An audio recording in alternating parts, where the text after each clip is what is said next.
Welcome into 11 Personnel presented by Monticello Bank. I'm Nick Roush. He's Adam Luckett, and we've just been messing around like we're producers for the last 5 to 10 minutes. We're pushing all of the buttons that we don't know really how they work, which makes for a good time. Yeah, I just we're running a YouTube show, but we don't know how to run a YouTube show, so we're just going through all the little buttons we have here on StreamYard, and there's a lot of buttons. Feels like I'm at the control center, the control board. Don't know. Well, and that gets me to like when you go into the iHeart studio and you see Shannon the Dude or Billy Rutledge, and they're behind the board. There's so many buttons. I know they're not pushing all of those buttons though, right? Like those buttons are just there. They're not really hitting all of them. So yeah, it's just like you rent a newer car. It's got all these buttons on the steering wheel. I'm just like, I'm not pressing these. Oh man, Can't figure out cruise control. I'm not even messing around. We're just doing the old school way. We're gonna be pushing some buttons. Who knows if it'll all work on today's edition of 11 Personnel, which as always is brought to you by our good friends at Monticello Bank, NBCBank.com. Monticello Bank, they get the best rates. They're a local bank who's been taking care of Kentuckians since 1895. Monticello Bank, equal housing lender, member FDIC, and proud presenting sponsors of 11 Personnel. Go check out their HELOC special. We'll see what they can offer you. Maybe you want a CD, a little short-term savings. They got you taken care of at Monticello Bank, NBCBank.com. Like it today, we've got a few things on tab. Big 12 Media Days has been silly, very silly, and a surprising amount of Kentucky flavors mixed in there. We've also got a few rule changes. We're going to be heading to Tampa here soon. I'm going early, so you all won't see from me next week. Next time you'll see from me, it's in Tampa. Look, are you going to 11 Personnel next week, or are you just saying screw it? Well, you're spending 2 weeks in Tampa. That seems dangerous. 2 weeks in Tampa, St. Pete, Clearwater, wherever you're going to be. Yeah, so it's a long time. Good luck to you. I am. They kind of at media days. The point of it is now. Well, there's 2 points. First point is like it's for ESPN and the TV stations to get all their talent, like for the broadcast. They do a lot of stuff there, so that's number one, and it's become their TV shows now. So that's the number one reason. Second reason is for the programs to sell themselves, introduce themselves at the start of the season, to really give and it starts in these opening monologues. Everyone gives what I would call state of the program address. So we're going to beat Will Stein to the punch next week. We're going to be giving a state of the program address for Kentucky football. Just kind of try to wrap up everything that's happened in these last 6 months in just a presentation. So you're basically you're going to be Will Stein next week. Basically, Will Stein is joining 11 Personnel as Adam Luckett. The KSR YouTube channel is the big stage at SEC Media Days next week, but it's featuring Adam Luckett gets to step on the big stage and give the Kentucky state of the program. You think we'll have a TV on our fridge to watch ourselves on next week? I hope so. I miss that TV fridge. You know what? There's nothing like feeding your vanity, like seeing yourself on a refrigerator television. Well, I would think that would be cool, but in my house, it would just be Paw Patroled out, Buzz Lightyeared out. That's what would be on the TV or the fridge TV. Yeah. Probably for the best. I try to keep the kids out of the kitchen because they just get in the way. Just get out of here, right? We're trying to make some food here, but yeah, I'll be in the beaching it up some the week before, and then the family is actually like we have to start working early Monday morning. They'll still be down there, so who knows? We're figuring it all out on the fly. The prep for beach vacation it's extensive. Adam Luckett, it's extensive. The worst part, it's not even like that, like getting everything ready. The worst part to me is you want to have a clean house when you leave vacation. Like you don't want to come home to a dirty house. Yeah. My wife's very big on that. So that's the hard part for us is just getting it's usually the last day, the night before we're supposed to leave. Mm-hmm. After the kids go to bed, it's just us up for a long time getting everything. Well, because you can't do it while they're away, because then they just reclutter it. They get everything right. out. We had Baker's got a birthday party at the house this weekend. I think the living room was cleaned. The playroom upstairs was cleaned on Tuesday, and Wednesday at 6 p.m. it was a mess again. Yeah. What are we even doing? Why do we even try? The other part too, this is where we're straying far off topic, but that's fine. Like cleaning up for a party, it almost seems antithetical because you're just going to make it a mess almost instantly. So like, while our table, it's always cluttered. Okay, we can declutter it for company, but you know what? Kids are going to make a mess. One year, we had to play mop, and one of the kids that came over decided to put the mop in the toilet so that they could get water to use the mop properly. So, what's the point of wasting all this time cleaning? Like, we know that when we go to Baker's birthday party on Saturday, we're dumping all the balls out of the ball pit. Yeah, like the ball pit probably will be empty by the time. Yeah, we're going to show up, and it's going to be empty. Yeah. Before the party's even started. Those are the thrills you can expect when you get older, for those of you not there yet. Exactly. You'll be there one day. I'm rocking my World Cup bucket hat. Probably going to take it down to Florida with me, keep those ears from getting sunburnt. We don't have any Team USA to follow, but hey, you know what? It's still happening. We'll enjoy it while we can. We'll enjoy, usually will the home run derby be happening while we're an all-star game? Is that happening while we're at media days? I feel like that's usually no. Wow. No. We got off the schedule this year. We're a week late this year.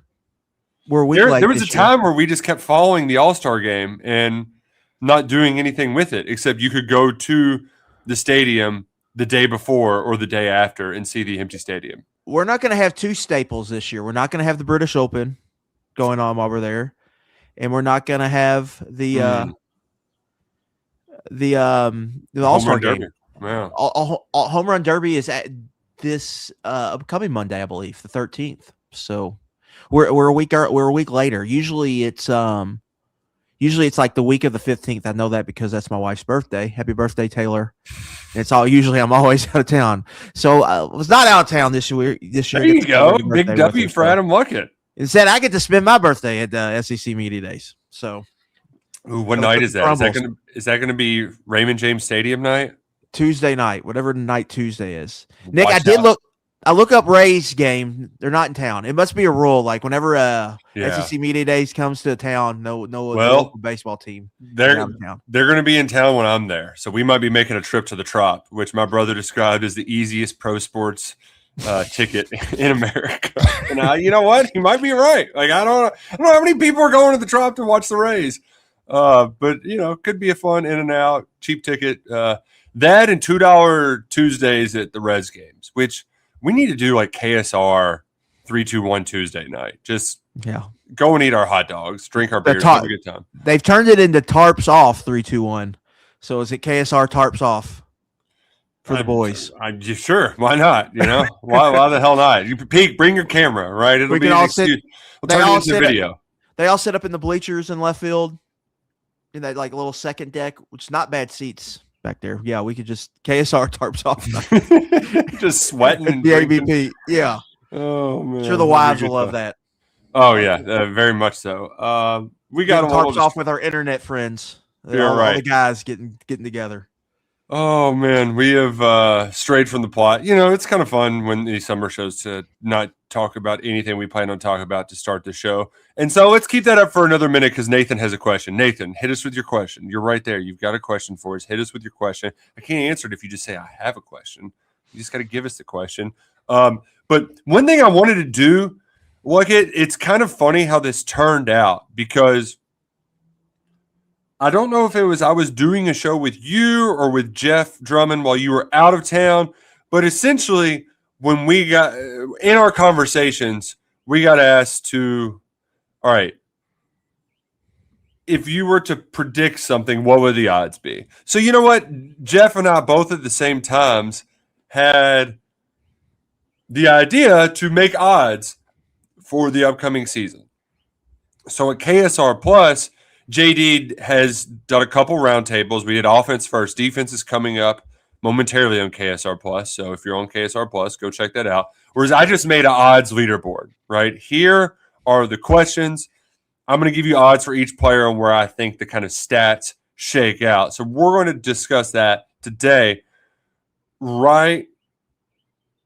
Oh my goodness, Nathan, you asked the most. We were going to answer your question, but this is the most like broad question ever. How are we going to answer it? Like it, we said we were going to answer it, so we might as well do it.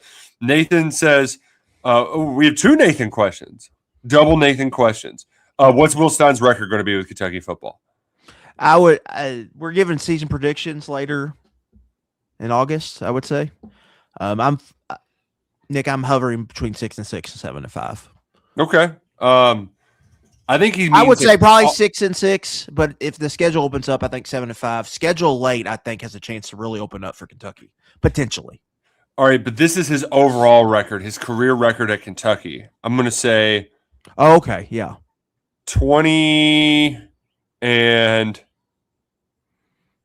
10. That puts it a little more. 24 and 10, 3-year run. Is that a conservative? I'm not going to go quite cousin Shane and say that he's so good in year one that he leaves. That was a funny prediction. But, like that's just me shooting from the hip.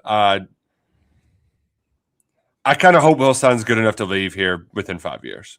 It's kind of where I think this thing might be headed. So, yeah, that's a fascinating way to look at it, or question to ask that way. Because like Rich Brooks won like 30 games in 5 years, give or take. I feel like I'll have a better feel for that answer after the first year. Yeah, and the other part too is like I found this while getting ready for SEC Media Days. The variance in records, predictions, when you have these 9-game schedules, it's just so much tougher. Like, I find it a lot more difficult to just like stake my flag in the ground and have a strong take, because it feels like the middle of this league is just a lot of the same. So like, what's the injury situation going in on a game-to-game basis? What's the momentum like? And then what stars sort of rise to the occasion? Like South Carolina, for example, fascinating team. Like they could be 9-win good or 4-win bad. And I think there's a bunch of teams like that on Kentucky's schedule. It's crazy. Like it really, and that's what I think makes it hard to do it just for this year alone. But also speaking about Stein, just his long-term future, because the thing we said all the time is that the SEC is the closest thing to the NFL. This is when you're actually getting it like the NFL, where the record is now going to reflect more like an NFL team's record, where you can have you'll have postseason aspirations with a couple of losses, right? Like, I feel like I'm getting into a good season for me, Pittsburgh Steelers fan, at 9-8, right? Like that's like, all right, we're about 8 wins. Like that, there's going to be a lot of teams that have to come to that harsh reality. So that I just think, generally speaking, it is a lot harder to do the record stuff because there's just going to be so much variance in the middle of the pack. Yeah, it's just hard to say. I feel like if he stays longer than 3, he's probably here for 12. That's like my hunch. Yeah. My thing is I think at Kentucky you can get Kentucky-ized, and you're seen in a certain light here. I'll be interested to see if he's seen that way after 3 years or so. I think you get cast in a certain light. I think like Drinkowitz is getting some of that now. Yeah, where I think there's no doubt. Like if you can stay too long at a place and then all of a sudden you're I don't want to say stuck, but you kind of are. Like that luster, just the shine wears off some. Even if you have accomplished a lot, I do think the one difference between like Stoops' biggest issue was just style of play. Whereas like that's where I was gonna get to. But how does it, like, if they are having like top 10 to 15 offenses, maybe that's the way to like break the Kentuckyization from your just the perception. And Drink has gotten a lot more boring offensively. Like they are. He's offensive coach who has not really had good offenses. Yeah, and he's kind of steering into, we're going to do RPO stuff with and run the ball 40 times a game. But that's kind of – I don't blame him with Ahmad Hardy, but and Bo Prabula stunk last year. So, maybe that's part of it. But yeah, he made an interesting offense coordinator hire. I'm sure we'll talk about. Oh yeah, we'll get to that down at media days. But, that's a fascinating hire. Yeah, But let's get to the meat and potatoes of it, because Nathan, the other Nathan, asked who the Ortega of the football team would be. A player that kind of comes out of nowhere and makes a big impact. That's what I think we'll get to with these odds, because I think some of what I cooked up might be different than what folks anticipate. So we don't have to do every single one of these like it, but maybe let's start with the receiver odds, because that's where I have my strongest takes, if you will. So essentially how I have it laid out, I kind of think that Kentucky will have I think they're going to be all across the board here. I think Willie Rodriguez is going to be their leading touchdown man, that DJ Miller is going to be their leading receiving yards man, and that Shane Carr is going to get the most receptions. This is like picking the winner of the NFC South. This is like picking the NFC South winner every year, right? You're just like, all the odds there's 4 teams, all the odds are similar, right? So I think there's 3. I guess you could throw Willie in 4 if you wanted to do that. So there's 4 guys here. So it's like pick one out of a hat, I think, between Shane Carr, Nick Anderson, DJ Miller, and Willie Rodriguez. I think it's just what you want to believe. The Miller stuff, I think, is real with him. Mm-hmm. Thought he was good last year. Yeah. How many times have we talked about if you're good in a Mark Stoops offense as a receiver or quarterback, you must be pretty good, because it's just not been easy, right? It was never easy. And so for him, he had a really good freshman year. They keep him. I think, like, if you're looking for potential stars on this team, I think he's one of them. And that I think fits the Ortega build, where you talk about incoming transfers. They get a lot of buzz, so some of the returners don't get as much shine. Willie Rodriguez is going to get a lot of that shine, but I think DJ Miller is the one we should be talking about. Now, he may not have the most touchdowns, even though he probably is going to have 7 or so, I would imagine, just because he can be explosive. He's your traditional big X wide receiver. But I do ultimately, like, I had Willie as a slight nod for the touchdowns, just because I think he's going to be so effective in the red zone, where I think that's really where his bread and butter is going to be. And my rationale behind sort of having Shane Carr as a receptions guy, though, like there is part of me that did any of that work, by the way? I tried to do the add to stage thing. Did any of that work? I was on the other screen, so unfortunately I didn't see it. But there you go. You got it right there. Did it work? So I was just flipping around the whole time, and none of it was working. Cool. I was trying to get it to work. But, like, there's a lot of quick hitter aspects to Will Stein's offense. Yes. So, like, he is going to be a big part of that. And I think he might be the only person who really fits that mold. That sort of, like, quick twitch, inside receiver type. Mm-hmm. I mean, yeah, because like Tez Johnson was a receiver there at Oregon 1 year. Stein was there, and he's kind of that what you're talking about. So yeah, it's fascinating. It's just going to be fascinating to see how the receiver thing all plays out. Like, Anderson has done it before in a big time offense, but that was like a half decade ago now, or what was that, 22 when he had his big year? Yeah. So, and that's the big, slight fade here. In Spoo Carter, DJ Miller, touchdown. Good throw by Cutter, and nice play by Miller. Nice run after the catch, too. So, yeah, I think with him, Miller, he's just got the stuff. Like, even his high school profile screamed like potential dude. Mm-hmm. Had, like, I think he set the record at Cardinal Ritter for single season touchdown receptions. Had a couple monster years there. Had a good program in St. Louis. Kentucky, that was a real recruiting battle for Kentucky to sign him out of high school. So for him, I think, we're going to talk about this some. It's easy to forget about the returnees when you have a roster situation like Kentucky's, where so many transfers, really transfers 2 years in a row. Go ahead. Oh, and my computer is getting all glitchy because I'm doing this. I'm trying to be fancy with our YouTubes. But the thing about that I wanted to remind people too, people forget that Harley Gilmore just plays for Kentucky still. Yeah, I think I certainly did. And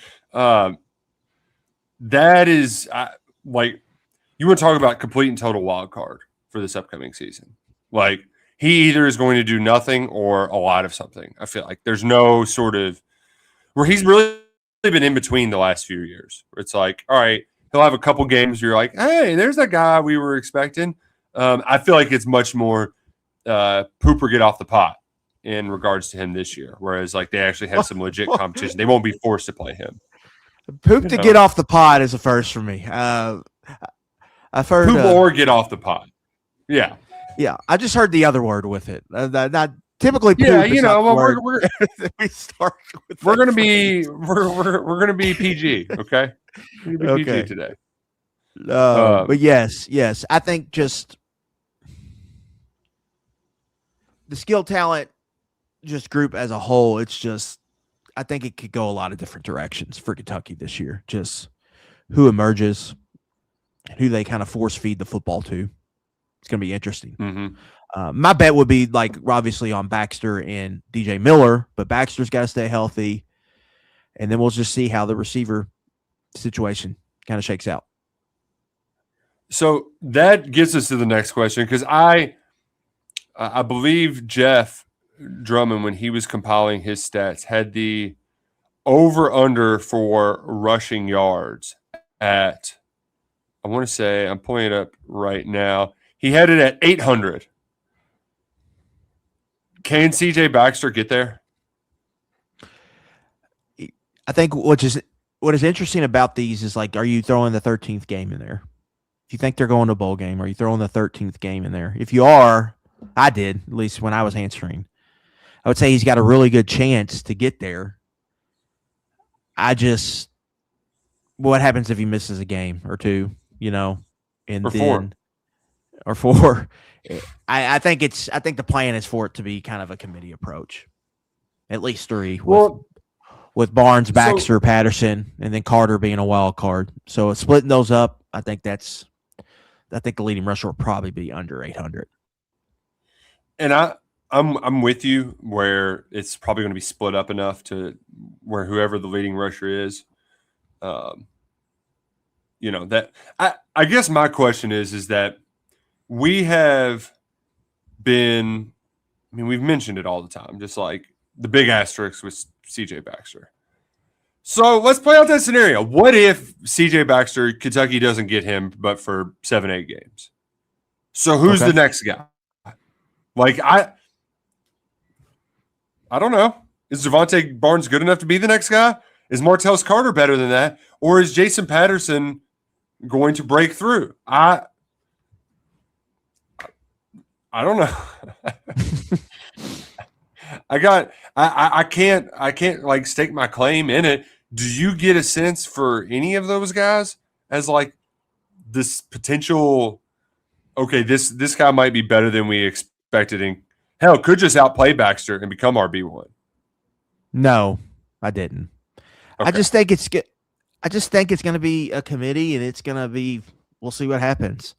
I don't think there's a bell cow amongst this group. I think Baxter's got the potential. Like, if he's healthy, if he's truly healthy, and it's got like that athletic juice, let's say he showed on his freshman tape in 23, then yeah, I think he can be like a legit guy for them. But after that, it's just, we'll see. And I just don't know what it even, like, there's a lot of new we're going to find out. Like, what does this look like?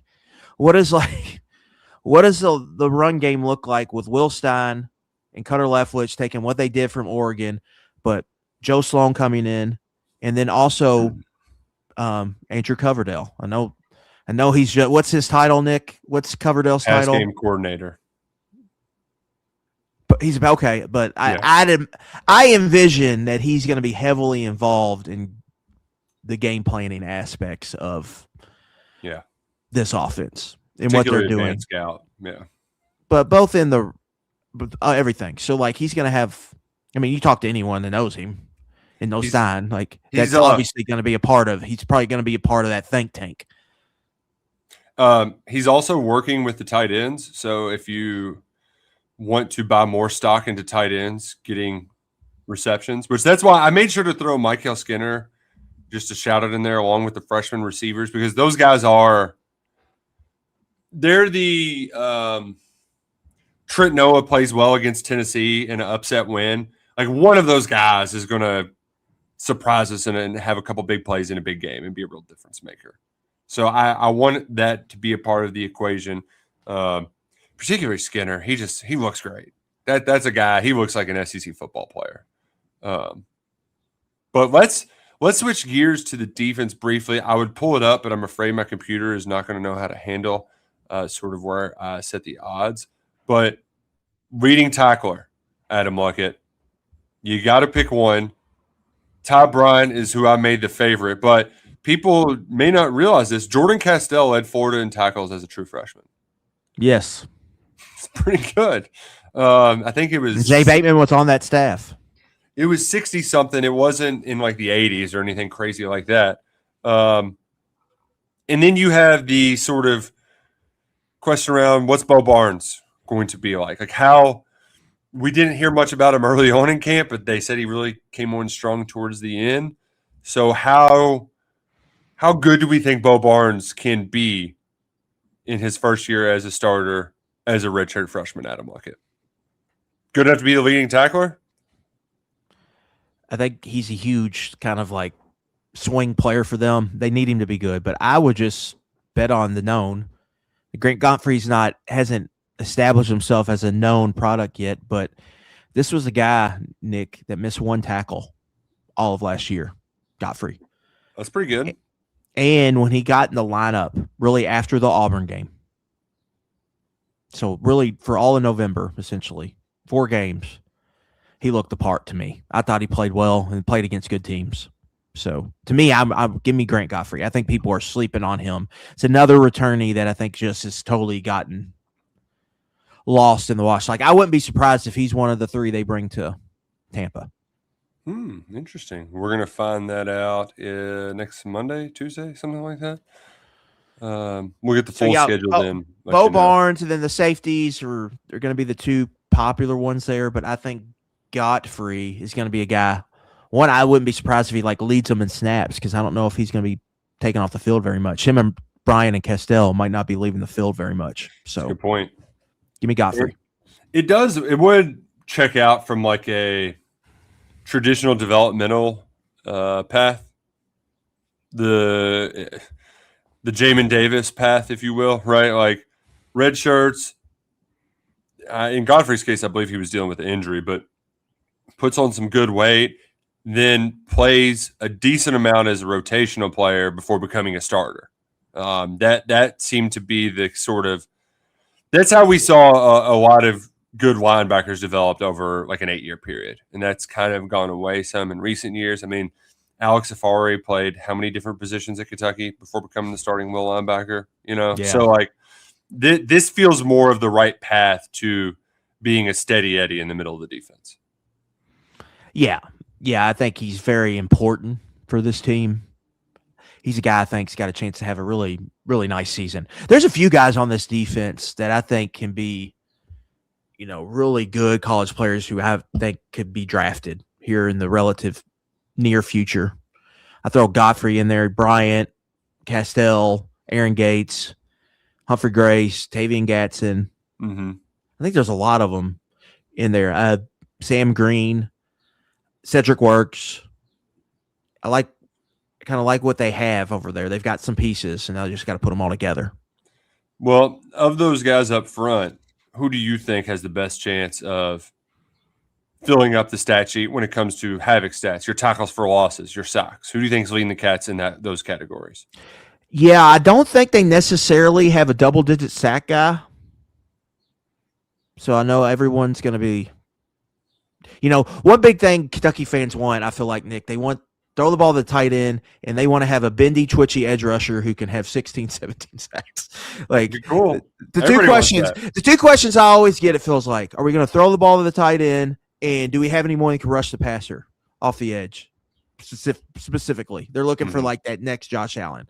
I don't think they have that, but I do think they did a good job building kind of in the aggregate, like Moneyball style, Billy Bean style. I think they got a bunch of guys that could get 5, 6, 7 sacks on this team. And so I think they're going to have like a little bit of strength in numbers there. Like Lorenzo Cowan is a guy I'm very intrigued by. Thought he flashed in November last year. He's kind of that twitchy, loose, bendy edge rusher that I think's got a chance to do some things. Queese Humphrey-Grace, I think, is a really good player. He's going to be a mid-round draft pick. I think he's going to have a good year.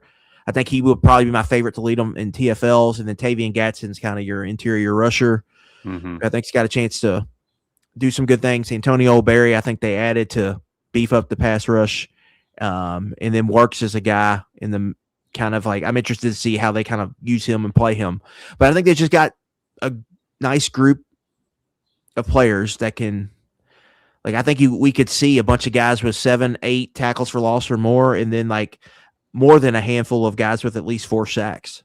And you add all that up, and that's potentially could potentially be a defense that you look up their havoc rate, they're sitting in a good spot, but it's not because they got one just absolutely game wrecker. It's more so their style of play, and then they've got 5 or 6 guys that I think are capable. Yeah, and I'm with you with Humphrey-Grace in the TFLs department. Sacks are a bit more, I don't want to say random, but a little bit harder to peg down, right? I mean, because sometimes just having the ball thrown into the dirt, it's not as good as a sack, but it's close enough. And that's where I think Gadsden is going to play a big part. I'm fascinated just by this interior rush. And then, like, what is Works' get off like? Like, I mean, he's really – like, he surprised me last year. Just from everything I heard going in, I did not anticipate that sort of debut. He really surprised me. So what's that next step look like for him? He's got that length to him, man, that just crazy reach that is hard to block. And so, he's up there, a candidate for sack lunches. But it's hard. This is the part where I think like the unknown is the most unknown, which is how they want to bring pressures and stuff like that defensively. Because there was a time when Trevin Wallace was leading the SEC in sacks. 6 weeks into the season, 1 year, where they were doing a bunch of delayed blitzes, and he would just come in and just. So, like, my point being, are they getting pressure from linebackers flying in? Is it off the edge, or is it actually in the interior that's really getting a lot done? I like the aggregate, as you said, but what's that actually look like? And the other one, you mentioned Sam Green briefly, but, like, the guy was playing awesome football. I mean, he was playing great football. How much can he pick up from where he left off when he got injured last year? That's a big unknown. Let's not do the Jaden Quaintance thing again. Like, let's see Sam Green get out on the field first and play some games before and see what he looks like, right? I mean, there's going to be some rust. Yeah, especially when it comes to that spot. I mean, just your get off, like it's going to take a minute to get that back. So the pass rush is the part that I'm like trying to be most cautiously optimistic about, because I really like it on the whole, but like I've said this in the past and then they just wouldn't get home. So, there's a big difference between actually getting it done and not. Yeah, and another thing I will say, Torian York, who I believe he was either drafted or was one of the top UDFAs this past year, he had 9.5 tackles for loss in 24 as kind of an off-ball linebacker. And then when Jay Bateman was at North Carolina, I believe linebacker, his name's escaping me. I'm going to think of it here in a second. God, God, what was that guy's name? Who's playing it? Chaz Surratt. Chaz Surratt was up there in TFLs. So I would be surprised if the linebacker, like a Godfrey or a Barnes, you look up, they've got 8, 9, 10, 11. Just for the downhill nature of the defense and all these, simulated pressures are going to be something we talk about, I think, weekly with this new defense. Linebackers going to be involved in a lot of that. And then sometimes, in those simulated pressures, you might have, they can impact, you call one on a run play, you might shoot a gap and get an easy tackle for loss. So I think you're going to see that potentially too. So don't sleep on the linebackers and tackle for loss is really what I'm getting at. Yeah. It's the linebackers, just, it's a lot of new. What's old is new. What's new is young. One thing that is new that you should check out, Zen.ai, right? You don't have to have some big fancy setup to be able to podcast anymore. You can vibecast with Zen AI. It's the same way that, they basically take all of the production skills. They do it for you. You don't need to have any of them. Adam Luckett and I, we have very little production skills. Zen AI has all of the production skills. And, you maybe want to try to dabble in sportscasting. Maybe you just want to get into TikToks, whatever it may be in the content game.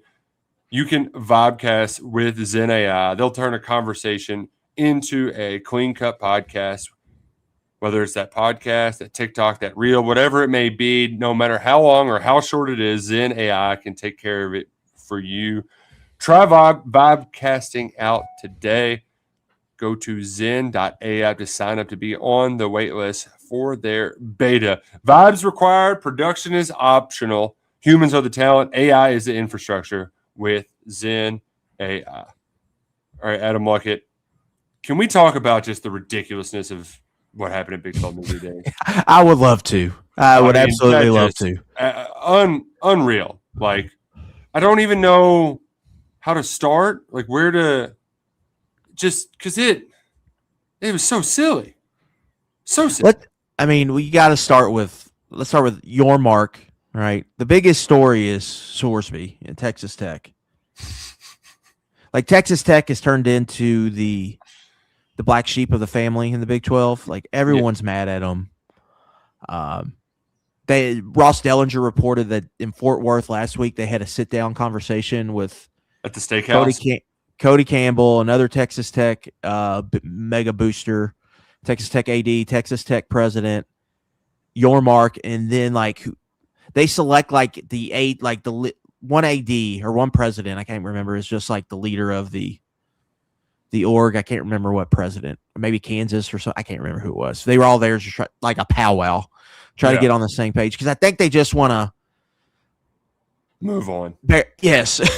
Yeah. Can we stop making this a thing? Like, we got other stuff to worry about. Like, we need to move on. Sorsby's not even going to be playing this year. Can we all just kind of move on at this point? And then your mark, really, he got asked a couple questions. And your mark strikes me as a guy, Nick, that's been in a few fights in his day. He showed some of his New York toughness, let's say, on that podium with some of the questions he got. Like, he didn't want to Sorsby, first one, I think it was the first question. He totally shut that down. Well, he got asked. Go ahead. I think I'm not here to talk about Brendan Sorsby is a terrible way to move on. Like, if you're going to, you have to just talk about it once and be done with it, and then you can move forward.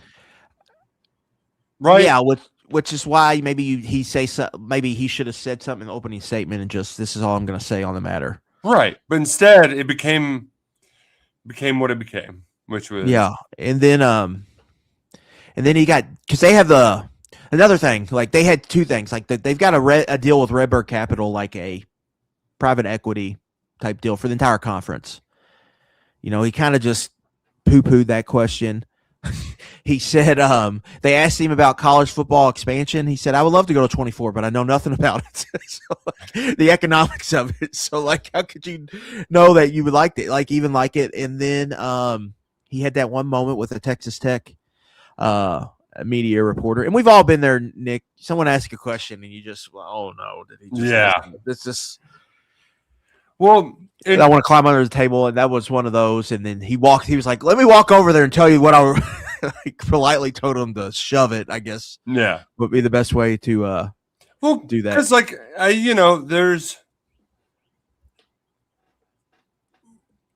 there's a fair bit of like this is it's a TV show, right? So like sometimes the people in the media they want their time on the TV show.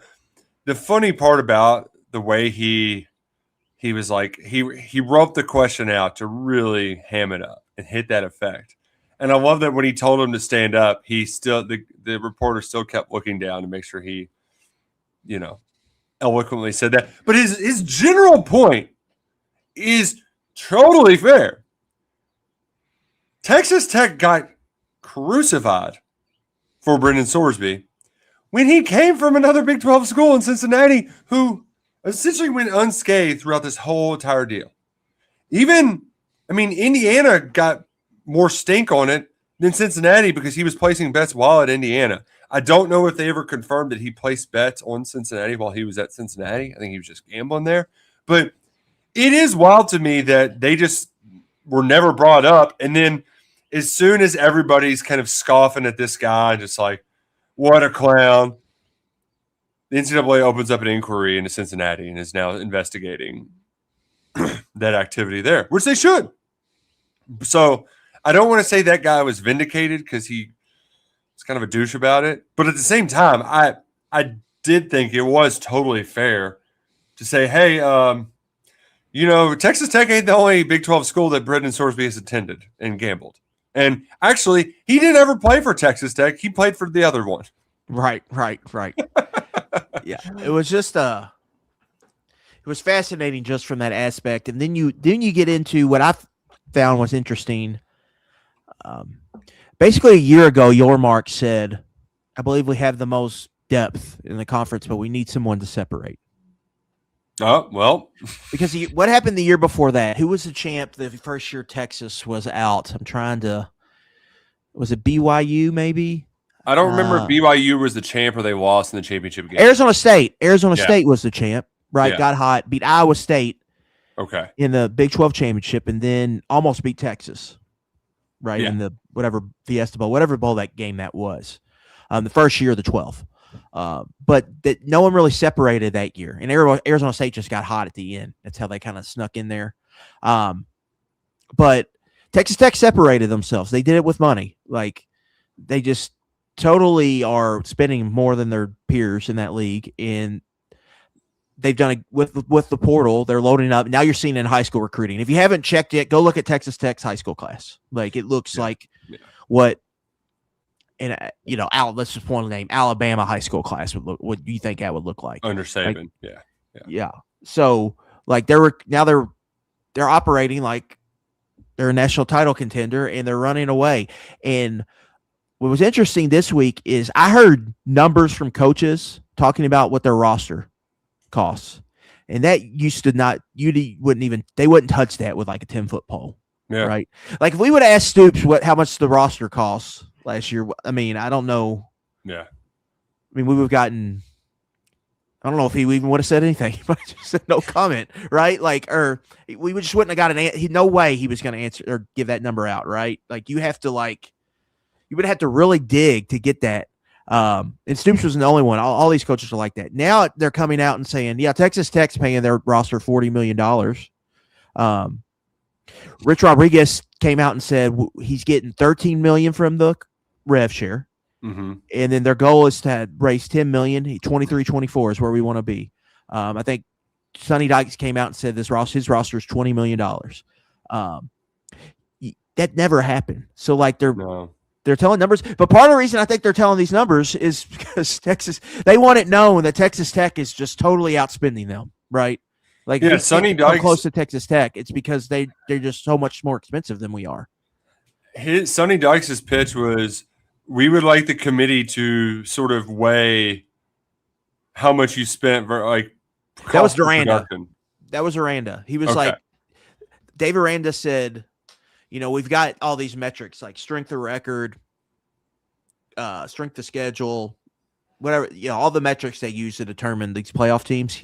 he wanted to like payroll to be a criteria, which is just crazy. That's like crazy talk. Like, what is it? Yeah, absolute crazy talk. But then Dyke said, he was basically like, we win the national championship, but we can't do that now unless I got a $40 million roster, was kind of the paraphrasing. Right. And, I think he's wrong. He also only needed to win. Like, he went undefeated. There was attrition, and then he needed to win one game to get to a title game, whereas now winning multiple playoff games is harder. Well, he even kind of admitted they got lucky to beat Michigan, which was it's shocking, which he's right. Because if you watch that Michigan game, they got 2 pick sixes. It was totally a game Michigan just totally blew. That year in 22. And so, he was like, then he said like the quiet part out loud. He said, "You saw us against Georgia." It reminded me of like Stoops and Beamer of that 1 year in 21, where they were just like, "Have you effing seen these guys?" Like, yeah. Which was just classic that he would say that. I do hate that our introduction to Shane Beamer was actually good, and it's been all downhill since then. It was him on that Zoom presser during the COVID year, like disheveled. Like, have you seen this team? Yeah. Oh man. One other. I wanted to bring up the Monster deal because it's just funny to see the Monster logo kind of incorporated in the Big 12. Yeah, that's the other one I didn't get to. Yeah, like it actually doesn't look that from a. Like you're not they fit it in seamlessly by sliding the M in between the 12. So like when you look at Fog Allen Fieldhouse on the floor, it's not just like a gross Monster logo. Like it's just a part of the Big 12 logo, which is very funny to me. The other part of it is the financial aspect of it, where it seems like Monster got a great deal in that, and I also don't think it's the worst. Like Monster, each school is going to get about $2 million a year for this. That's a lot less than whatever you will sell your jersey patch for. But this is the second patch, right? You get 2 jersey patches. So like they're getting $2 million out of this. When you sell it piecemeal, it's worth more. So the Big 12 said it's going to be hard for us to get somebody to buy wholesale, so we'll give them a deal. Uh-huh. And in that regard, like I can't necessarily blame them a ton, because like how many people, like how many buyers are willing to spend $20 million on a Big 12 ad deal? That I don't know. The part that's most fascinating in all of this is that, and it's kind of nerdy of me, but these schools that are exclusive with Coke or something like that, and now you've got to share the floor with Monster. It's big business that I don't know how the Warriors get involved and everything. But the funniest aspect of all of this to me is just that BYU is going to have caffeinated energy drink as a sponsor on their jersey. I mean, it was a message board poster that got on Message Board Genius that got pulled out of. Yeah, I remember when I used to sneak in an energy drink into the student section and people will look at me and gasp, And now look how far they've come. I get judgmental when I see someone over 30 and still drinking Monster. I'm like, what are you doing, dude? Like, drink coffee. Like, come on. Oh, that's like our guy Pick. That's my biggest beef with him is he's an energy drink guy. It's like, dude, just be an adult, drink coffee, Yeah. I try not to be judgmental, but I do judge on that. I do. If you're over 30 and you're still pounding a Monster, I do judge on that. I guess there's other energy drinks that are more, let's say, age appropriate. But Monster feels like once you're over 25, you got to let go of the Monster. Like Monster, you just got to let go of over 25. Generally speaking, with energy drinks, neighbor's a cop. He worked their derby hours are insane, right? Just working overtime. They're at the track, and they do afterwards, at bars or whatever. So like they were given a bunch of these energy drinks, and I could see why people were dying at Panera's for drinking too much caffeinated energy drinks. Because like I'm used to like a coffee and like how it makes me feel. I mean, you're putting 4 coffees into one can. Like that, it is. Yeah, I'd be staying up till 4 a.m. too if I drank one of them suckers. Maybe I need to get them. Maybe that's what I'm doing wrong. Next time I drive the family down, I just need to get a Monster at 11 p.m. Give me a pickup there late. But yeah, the Monster thing's interesting because Yormark said a couple years ago, we're open for business, was kind of his statement in the state, like the State of the Union that he gave. And he's really played up to that. You know, he's with the Monster deal. What they do on the basketball court, this past Big 12 tournament, and they had to change the floors. What was that? What was like a video? It was the board. Yeah. Yeah. The glass floor. Yeah. So, and then here, I don't know if you knew this. Week 3, Kentucky plays A&M at 3:30. One of the games playing in that noon window that day is Arizona State, Kansas, Wembley Stadium. They're going to London. The Big 12 is going to London. I think Big Noon is doing their show from there. In the middle of the season, not week 0. Week 3. Fascinating. Week 3. And then, of course, TCU is playing North Carolina over there week 0 in Dublin, I believe. So they're going to Europe twice. I believe that's supposed to be a TCU home game. They're just playing it in Dublin. So, like, they're trying to do this global thing, which is interesting. They've got the PE deal like we talked about with Redbird Capital. They do them the Monster thing. They're just doing different things, but Yormark talked about like the commercialization, needing to get sponsorships, yada, yada, yada. But I think that's kind of what you have to do if you're not in the SEC or Big Ten. You've got to get creative and try to make up the gap. Which that was my question is, could you see the SEC doing something that big for a money grab? Not as cheap as they did for Monster would be kind of. What's it? $1 million a school? Yeah, I would think it would need to be 5 at least. In the other part too is I don't think they would do it as big as like they're getting on the floors too. I can't imagine the SEC forcing its schools to put another logo on the field when they've already sold those to like Kroger or you name it, right? Each individual school gets to sell their own, whatever it is. Because Pilot at Tennessee, right? Pilot, yeah. And we go to media days, and every year they have somebody, show up, and it's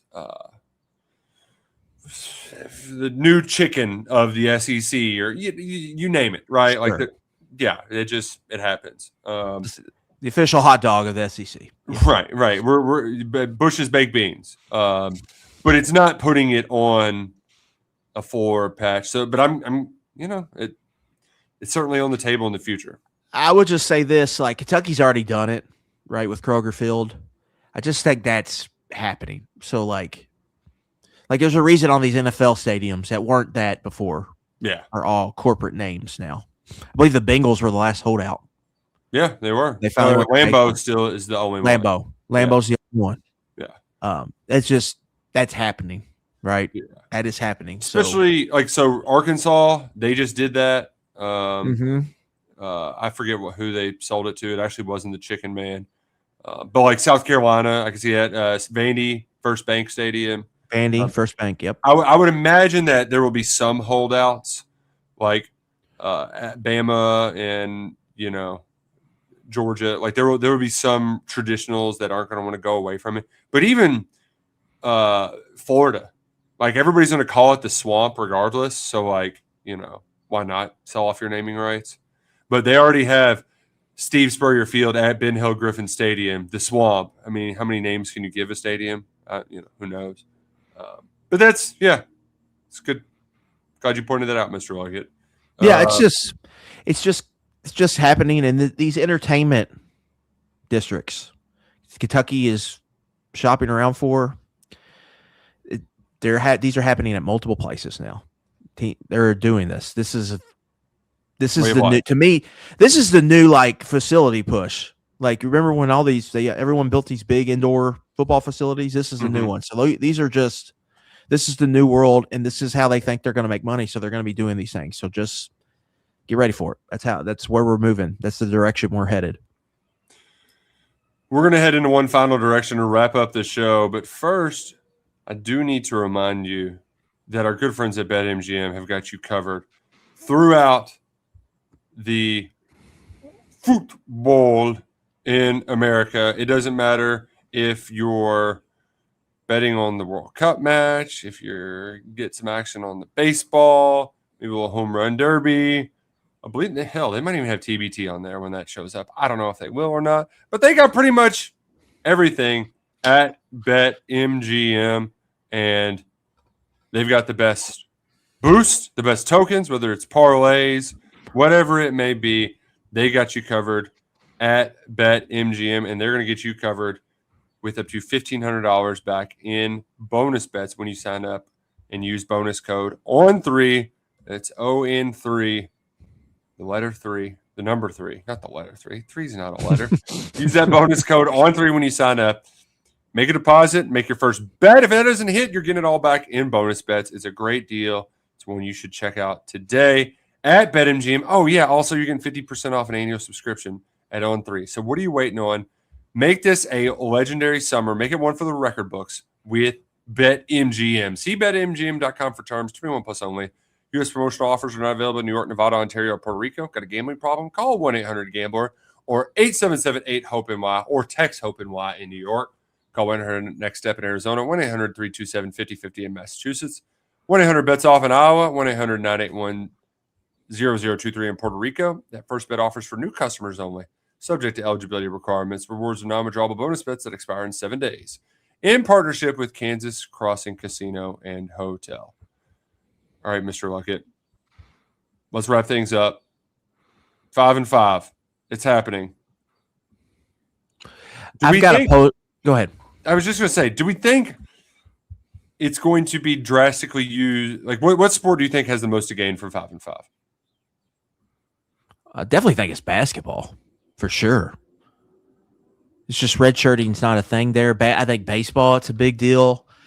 I can't speak on some of the Olympic sports. Yeah. I don't know. But football, you already redshirted. I think it's going to help because of guys have played and you don't have to worry about the 4-game thing. But most of those are heading that direction anyway. I think it's like a huge deal for basketball. Stands out to me as the biggest one it's going to impact, I'd say. Oh, and it restricts you too from being too old, which sadly we need. Yes, but it does. But there's a lot of seniors that can come back now. Mm-hmm. Make some more money. Yeah. So how many guys on this football? Because you mentioned a lot of them had already redshirted, so it doesn't matter. So how many Kentucky football players does it directly impact?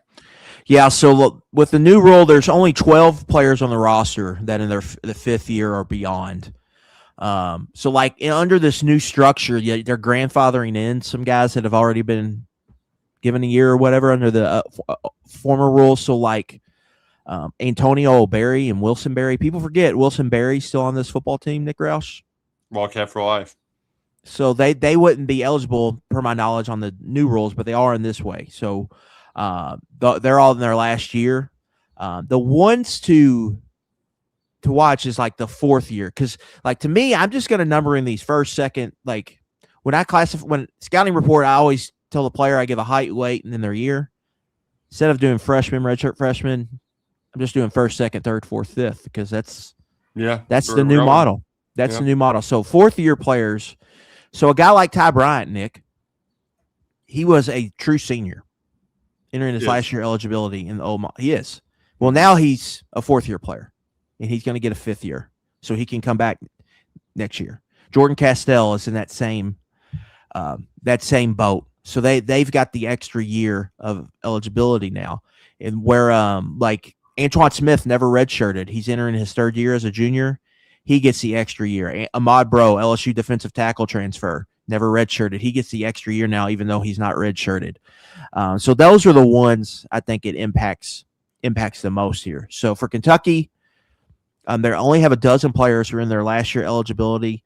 Now, remember, we're at the 105 player cap, and I've got all this written at KS Board, and we've got the whole the charts of what year each player on the roster is in. There's a 105 player cap, but they grandfathered in walk-ons. So if you're on the roster in 2024 or before and still have eligibility, you can stay without counting against the roster cap. So Kentucky's basically got at least 15 walk-ons that don't count against the cap. So right now I got them at 111 players, but they're under the rules per se. So you're going to have rosters bigger than 105 over these next couple years. So that's kind of where Kentucky is when you just look at it. But the big one to know, there are only 12 guys in their final year. And then there are 4 true seniors who now get an extra year of eligibility due to the model. Ty Bryan, Jordan Castell, Lance Hurd is the other big one, and Kevis Thomas, and then a bunch of other ones in the next class. Ahmad Bro, Hassan Sykes, Cyrus Reyes, Harley Gilmore, Ryan Nichols, Antoine Smith, and Mark Robinson, the UTEP tackle transfer. People forget Kevis Thomas still on the roster. People forget Kevis Thomas is on the roster. But, yeah, he gets an extra year now because he's never redshirted before. It is noteworthy. Like Ty Bryant does strike you as the type. Smart kid, probably already graduated from Lexington, could get paid well, stick around for another year, be a leader, right? Get a second degree, get a master's. Who knows what his draft stock will be. So there's a viable path to where that could be possible, where you're returning one of your better players that you didn't expect. So I am glad, just from a simplicity standpoint, because it got very confusing during the COVID years of all the waivers and everything. And I'm just, trying I'm doing some of the Wildcat Spotlight things and trying to get the years right. It's, it's going to take a little bit to figure out. And I'm also curious what these lawsuits, if they'll have anything to change or do with what happens there. So, right. NCAA did this and moved to get this passed fast. This thing got passed quickly. Mm-hmm. Usually it takes months to years to pass any type of rule change. They talk about it, they vote on it, they make a committee to make another committee to make another committee. Where this one, they made a decision. All right, we're pushing this through because we believe it's going to help. We might get sued, but we're going to fight through those lawsuits. Anyway, yeah.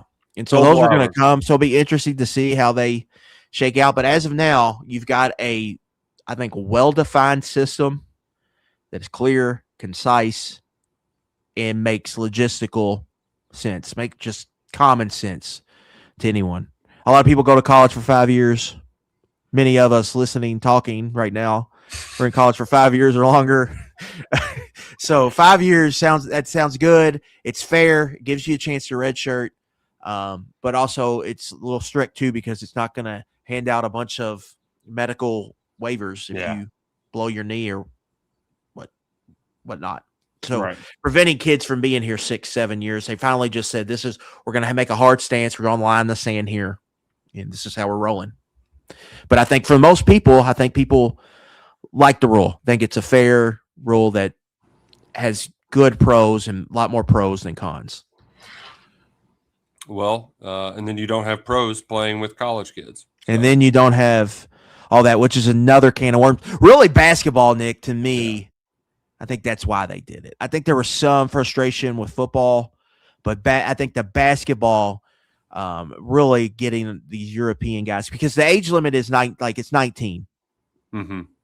It's preventing all those Euros from coming over and making this another European right, level. which we'll probably see a lot of them this year. Like Kentucky will have Njai, obviously. LSU's going to have probably a team full of them. Mm-hmm.